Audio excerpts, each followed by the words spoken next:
एक बार हित धाम में थे तो 10-15 लोग पीछे, और एक सखी जी थी, बाल मतलब फूलों के गुथे और सब। तो हमारे पास पहले सूचना है कि श्री जी का साक्षात्कार किए हुए एक जन आ रहे हैं। तो अच्छा है, अहोभाग्य, आसन लगाया। सब 10-15 लोग जो थे वो मतलब एकदम, महाराज जी ऐसा ऐसा इनको श्री जी ने साक्षात्कार किया। तो आप कैसे जानते हो, आप थे वहां? बोले नहीं, इन्होंने बताया इनको श्री जी का। हम कहा आओ बच्चा बैठो बैठो, आपकी चरण वंदना, जैसे भी सही आप हमारी श्री जी से अपनापन करते। दृष्टि एक होती है अपनी, अलग अलग कैमरा होता है। मान लो कैमरा ऑफ है ऐसे है तो बात अलग है, कैमरा ऑन है तो आपकी फोटो खींच जाएगी। तो ऑन कैमरा से जब देखा तुमका बच्चा श्री जी मिली? बोले नहीं, स्वप्न में। तुमका बच्चा स्वप्न में श्री जी मिली? बोले नहीं, ऐसे भाव में। तुमका बच्चा भाव समझती हो?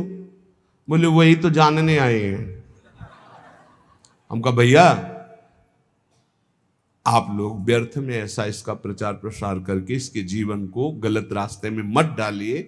अभी सही भाव है, बच्चा है, अभी भगवत मार्ग में चलिए। श्री जी का दर्शन स्त्री पुरुष भाव से नहीं होता, वो जब भाव देह की प्राप्ति होती। श्री जी ऐसे, अरे लालजू के दर्शन मुश्किल है, फिर श्री जी जो लालजू अपने हृदय रूपी गुफा में छुपा के रखते हैं। श्री वृंदावन मध्य बहु दुखे नाप या तो जन्मई तत्, पहले सहचरी के दर्शन, फिर श्री जी के दर्शन। देखो एक महापुरुष बन गए श्री जी की सहचरी कृपा से। उनकी पत्नी का नाम किशोरी था, वो पधार गई, बहुत आसक्त थे। आसक्त चित्त वाले हमारे काम के होते हैं। पूज्य श्री जी गोस्वामी जी के पास जैसे कोई दीक्षा लेने जाता तो सबसे पहले पूछते तुम्हारा लगाव कहां है?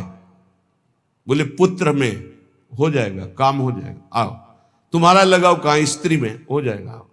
एक आए, उस समय 1 लाख स्वर्ण मुद्रा रखी, कहा शिष्य बना लो। तो बोले आपका लगाव कहां है? बोले विश्व में कहीं नहीं। उन्होंने समझा ऐसा बोलने से महात्मा ज्यादा प्रसन्न होते कि अनासक्त है, कहीं आसक्त नहीं।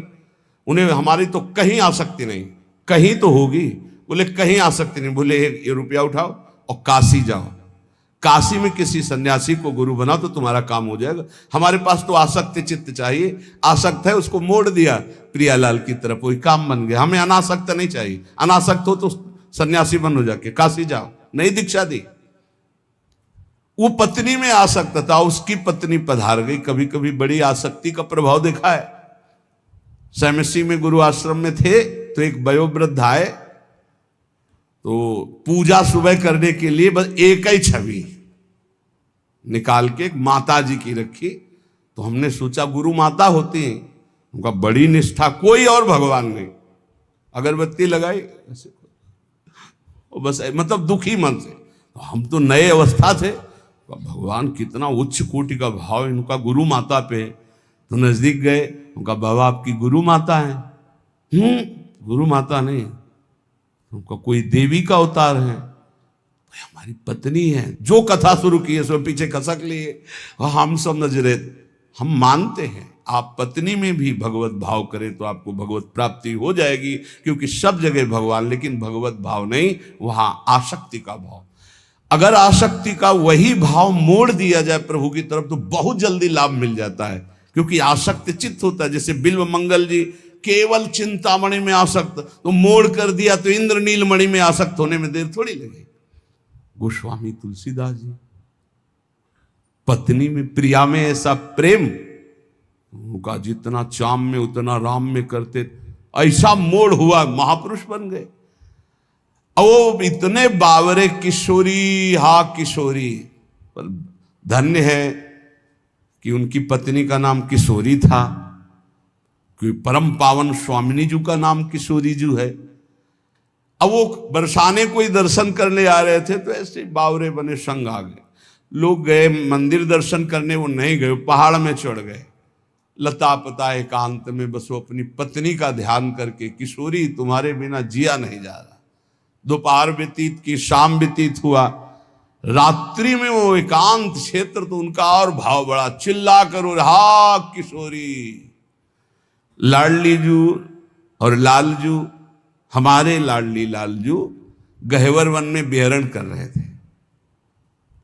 देख सखी राधा पिय केले, हरिवंश चंद्र जू कह रहे, ये दो खोरी खीरक गिर गहवर बिहरत कुंवर कंठ भुज मेली। महामोर कुटी में अभी आपने सुना था एक दिन तटिया स्थान के महान महापुरुषों के वचन, बिहारी बिहारी जी का भाव करके दर्शन करने तो वहां प्रिया प्रीतम में आवेश आया बिहारी बिहारी। ये परम पावन धाम है। प्रियाजू ने कहा ललिते देख मुझे कोई पुकार रहा है। ललिता जी ने कहा प्रियाजू आपको ले पुकार रहा है, उसकी पत्नी मर गई है, वो अपनी पत्नी के प्रेम में पागल होके किशोरी किशोरी पुकार। बोले आदि नाम माने प्रथम नाम तो मेरा किशोरी है ना, वो मुझे पुकार रहा है, तुम मुझको लिवा के लाओ। तो स्वामिनी की आज्ञा सिरोधार्य। ललिता जी ने सोचा इस जीव का कितना सौभाग्य कि योगींद्र मुनींद्र जिनको ध्यान में नहीं धर पाते, स्वामिनी जी कह रहे लिवा लाओ मेरे पास। जीव ही ललिता जी उसके सामने प्रकट हुई, संपूर्ण विद्या का नाश हो गया। ये देखो कृपा नाम की, किशोरी नाम की कृपा, राधा नाम की कृपा, श्यामा नाम की कृपा। जे ही महान सामर्थ्यशाली ललिता जी प्रेम बपू प्रकाशित हुई सामने, जीव ललिता जी को देख खत्म, अविद्या खत्म, स्त्री की आसक्ति खत्म। उसने कहा चल तेरे को हमारी स्वामिनी बुला रही। यंत्रवत जेव ही स्वामिनी जी को देखा, उस उच्च कोटि की धारणा प्रकट हुई जो रसिकों की धारणा होती है। तत्काल भाव की प्राप्ति हुई, तत्काल देह भाव छूटा और सहचरी भाव की प्राप्ति। वो बहुत बड़े महान संत बनकर इस धराधाम को पावन किया। श्री अली किशोरी जी, अली किशोरी जी नाम के महाभागवत श्री जी का बड़ा पावन यश गान किया। हमारी स्वामिनी जी का है ब्रज 84 कोश वृंदावन बरसाना। अगर कहीं यहाँ की रज में तुम्हें कुछ ही दिन वास करने को मिले और आप नाम जप कर रहे हो तो धन्यवाद। और अगर कहीं अखंड वास मिल रहा तो कितना भी दुख आवे छोड़ना नहीं, क्योंकि वो सुख मिलेगा जो किसी साधना से नहीं मिलता। इसलिए कह रहे श्री वृंदावन मध्य बहु दुखे नापि यातु जन्मई तत्। मैं इस वृंदावन में ये जन्म भारी दुख में अगर हमारी परिस्थिति रहे तो भी बिताऊंगा। 50 को देखते हैं पूरे भाल पर तिलक लगा हुआ है और रिक्शा चला रहे हैं, कोई कुछ कर रहा है, कोई और धाम वास कर रहे हैं, अपने लड़के बच्चे को पालन पोषण कर रहे हैं और नाम जप कर रहे हैं प्रियाजू के धाम का। जीवन धन्य है भाई। भले तुम पोछा लगा कर यहाँ ब्रजवासियों के घर में उधर पोषण करते हो तो तुम बहुत बड़े महात्मा के समान हो, क्योंकि यह धाम वास कर रहे हो, प्रियाजू का यश सुन रहे हो। लोकोत्तर सुख संपत्त्यापिन चान्यत्र में निमिषा। प्रार्थना है यहां के किसी जन को लुभायमान करके मत ले जाना, नहीं तो अपराध लगेगा।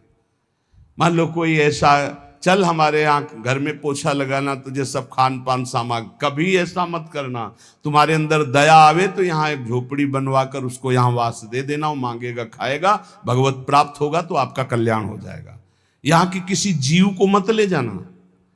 यहाँ के तोता, यहाँ पशु पक्षी, यहाँ किसी की, यहाँ की तुलसी, यहाँ के कोई यहाँ का ब्रज 84 कोष का कोई भी लता, कोई भी ऐसा कभी बाहर मत ले जाना। यहाँ की केवल रज ले जा सकते हो और कुंडों का जल ले जा सकते हो, ये आप अपने सेवन के लिए चरणामृत ले जा सकते हो बस।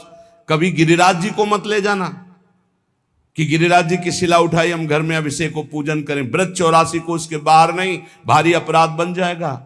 यहाँ की तुलसी जी को बाहर मत ले जाना, बाहर की तुलसी जी यहाँ ला के लगा देना। यहाँ की किसी लता पता की वृंदावन की तमाल है अपने ले जाते हैं और अपने बगीचे में लगाएं, कदापि नहीं, भारी अपराध बन जाएगा। क्योंकि वो महापुरुष वृंदावन सेवन के लिए प्रकट हुआ था, आप उसका वृंदावन छुड़ा रहे हैं तो आपकी बहुत हानि हो जाएगी। ये सत्संग के द्वारा ही ज्ञान होता है। रजरानी, यहाँ का प्रसाद, यहाँ के कुंडों का जल, यहाँ का चरणामृत, ये ले जा सकते हो आप। बकाया यहाँ की किसी भी जड़ चैतन्य को मत ले जाना। ये सब प्रियालाल के निज जन है, नहीं तो आपका अपराध बन जाएगा। कि चलो भाई वृंदावन आए, एक तुलसी का वृक्ष ले चलते हैं, अपने यहाँ लता लगा लेंगे। नहीं नहीं नहीं, बाहर से ले आओ, यहाँ आरोपित करो, यहाँ लगा दो।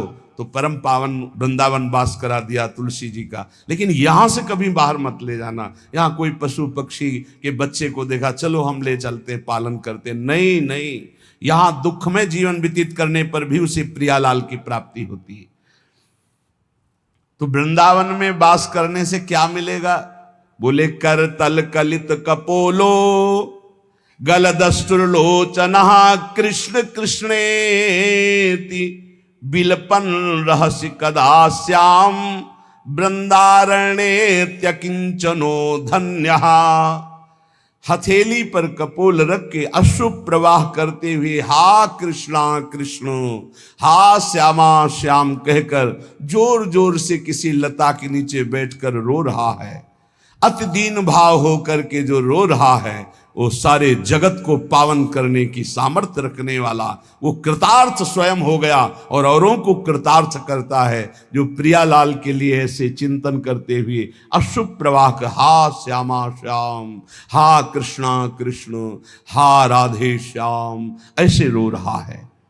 मानापमान कोटि भी रक्षुभितात्मा समस्त निरपेक्षा वृंदावन भुवि राधा नागर माराधे कदा मुदिता।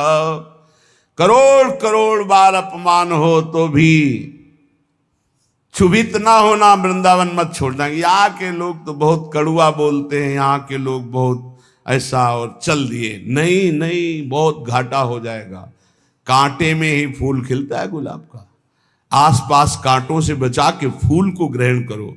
यहां बाढ़ लगी हुई है ऐसी, जल्दी प्रिया प्रीतम में आसक्ति नहीं होने पाएगी। बाहरी ऐसे कटुवचन, बाहरी ऐसा व्यवहार, बिल्कुल क्षुभित मत होना। कल एक संत भगवान आए थे, चर्चा हुई, तो उन्होंने कहा विक्षेप सहा नहीं जाता। तुमका पिटाई हुई कभी? बोले अभी नहीं। अभी तो कुमार के हाथ ही नहीं लगे। 2-4 बार पिटते तब बात समझ में आती। अभी पिटे तो हो नहीं, पिटे बिना जो पिट गया वो हिट हो गया, पक्का समझा। यहां जो जितना पिटा वो उतने यशस्वी होगा, ध्यान रखना। सहन करना। विक्षेप क्या चीज होती है? क्या चीज विक्षेप होती है? तुम्हारी मानी हुई अनुकूलता के प्रतिकूल भाव को विक्षेप कहते हैं। हमारी कोई अनुकूलता है नहीं, जो ही प्यारो करे सोई मोई भाव, तो विक्षेप नाम की चीज नहीं। हे, जब 2-4 थप्पड़ लात जूता लगे, इसके बाद को बड़ी कृपा, तब समझ में आएगी कि साधना ठीक चल रही। मार थप्पड़ याद, ये लात जूता चला, और इसके बाद जब एकांत हुए तो आपका हृदय शीतल हुआ। जय हो बिहारी जी की, जय हो राधा वल्लभ लाल की। बड़ी कृपा की प्रभु, कोई बहुत बुरा प्रारब्ध था, निपटा दिया नाथ, बड़े कृपाल हो। ऐसा चिंतन आवे तब माना जाएगा आपकी साधना। बोले मानापमान कोटि भी, करोड़ों प्रकार से तुम्हारा अपमान हो तो भी क्षुभित नहीं होना, और करोड़ों लोग मान करें तो हर्षित नहीं होना। नहीं होगा, ये नहीं होगा। यदि वृंदावन का आश्रय लिए हो, रसिकों का संग करते हो, प्रियालाल में थोड़ा भी नाम जपने का भाव है, तो सामर्थ्य आने लगेगी। ये बहुत ऊंचाई में बैठ गए हो। अपने तो सबसे मिलते हैं ना, पता चलता है 50-50 वर्ष हो गए, अभी साधना का स्वरूप नहीं जाना। प्रभु अभी चित्त का समाधान नहीं हुआ, भगवत प्राप्ति तो बात जाने दो। और सत्संग सही मिल जाए तो बच्चे बच्चे में चित्त का समाधान हो गया। बच्चे बच्चे में, जो 50-50 वर्ष साधना में नहीं, वो एक बच्चा आपको बता सकता है कि आपका साधन क्या है, आपका साधन क्या है, आपका साध्य क्या है। बस एक ही ठसक से निकलेगी, हमारी महारानी श्री राधा रानी, हमारी महारानी श्री। पक्का समझो, ये जो तुम्हें मिला है ना, ये वृंदावन रज रानी और रसिक जनों की अपार कृपा से मिला है। ये सब साधनों का सार है। मानापमान कोटि भी क्षुभितात्मा समस्त निरपेक्षा। कभी भी क्षुभित ना होना, तुम्हारा मान अपमान हो। मान में क्षोभ हर्ष होता है, खूब मान हो रहा है तो हर्ष होता है, वो डरेगा अपमान से। ये डर हटा दो, मान को स्वीकार न करो तो अपमान का डर नहीं होगा। बहुत बड़ा डर होता सम्माननीय पुरुष को निंदा का। जो मान को ग्रहण करता अपमान से भयभीत होता है, जो मान अपमान को धूल समझता है, वही भगवान के मार्ग का पथिक होता है। न मान में हर्ष न अपमान में शोक। लेकिन बातें बनाना, प्रवचन करना सरल है, जब अपमान होगा तब छाती में ऐसी कोई मशीन नहीं है कि नाप के दिखा दिया जाए। नहीं, उस समय देखो क्या उथल पुथल होता है। वही मुझे प्राण प्रिय है जो ना किसी को उद्वेग देता है, ना किसी के उद्वेग देने पर उद्वेगित होता है। वो महान भागवत है। देखो कसौटी में कसो, दंडवत प्रणाम यश वाह वाह जय हो, कैसा लगता है? पाखंडी नाटक करता है, फिर कैसा लगता है? अगर दोनों में अंदर ठीक एक ही, बिल्कुल एक ही जगह सुई है, राधा राधा राधा, तो करेक्ट है। और अगर सुई हिली डुली तनिक भी, तो इसका मतलब मानापमान का प्रभाव पड़ता है। मानापमान का जब तक प्रभाव पड़ेगा तब तक आपकी स्थिति अध्यात्म में ठीक मानी नहीं जाएगी। निर्माण अमोहा जित संग दोषा अध्यात्म नित्या विनिवृत्त कामा द्वंद्वैर विमुक्ता सुख दुख संगई। बोले वो तो लगता है विक्षेप जब होता है तो बुरा लगता है। किसको? किसको बुरा लगता है? किस बात के साधक हो, किसको बुरा लग रहा है? बोले मन को। तो तुम मन हो क्या? साक्षी क्यों नहीं बने उस समय जब आपका सम्मान हो रहा था? हर्षित हो गए, अब भोगो अपमान का फल बुरा। अब आपके अंदर द्वेष आएगा, आपके अंदर बुरा भाव आएगा। सम्मान को नहीं भोगोगे तो लिख लो, अपमान बुरा नहीं लगेगा। राग आपका कहीं नहीं होगा तो द्वेष आपको कभी दुख प्रदान नहीं कर सकता। किसी सुख में सुखी नहीं हुए तो कोई दुख आपको दुख दे ही नहीं सकता। वही प्रसन्नता और आनंद को प्राप्त होता है जो सुख दुख समय कृत्वा, जो सुख दुख में समान भाव रखता है। समस्त निरपेक्षा, किसी भी व्यक्ति वस्तु स्थान की अपेक्षा मत रखो। इतने तो बनी जाओ यार, कोई अपेक्षा नहीं। मेरी प्यारी जो मेरे गुरुजी मुझे जैसे रखेंगे मैं वैसे रहूंगा। बिल्कुल किंचन मात्र भी अपेक्षा नहीं। एक इष्टाकार वृत्ति के सिवा हमारा किसी भी से अपेक्षा नहीं रहनी चाहिए। और अपेक्षा रखना ही बहुत बड़ी हानि है। जिंदगी में कभी कोई भगत नहीं बनना चाहिए अपना। पूरे विश्व में एक भी भगत अपना नहीं बनना चाहिए। सब श्यामा श्याम के भगत बने। आप श्यामा श्याम के, सब श्यामा श्याम के। अपने अंदर ये नहीं आना चाहिए कि मेरा कोई है, मेरे तो श्यामा श्याम दूसरो न कोई। यही निरपेक्षता का स्वरूप है। और ऐसे ही संतों की भगवान चरण रज लेने के लिए कहते हैं निरपेक्षम मुनिम। पहला है निरपेक्ष, तो समस्त निरपेक्षा, किसी की अपेक्षा नहीं। वृंदावन भुवि राधा नागर माराधे कदा मुदिता। श्री वृंदावन में आनंदित होकर, चाहे मेरा अपमान हो या मान हो, मैं राधा नागर श्री श्यामा श्याम की आराधना में तन्मय रहूंगा।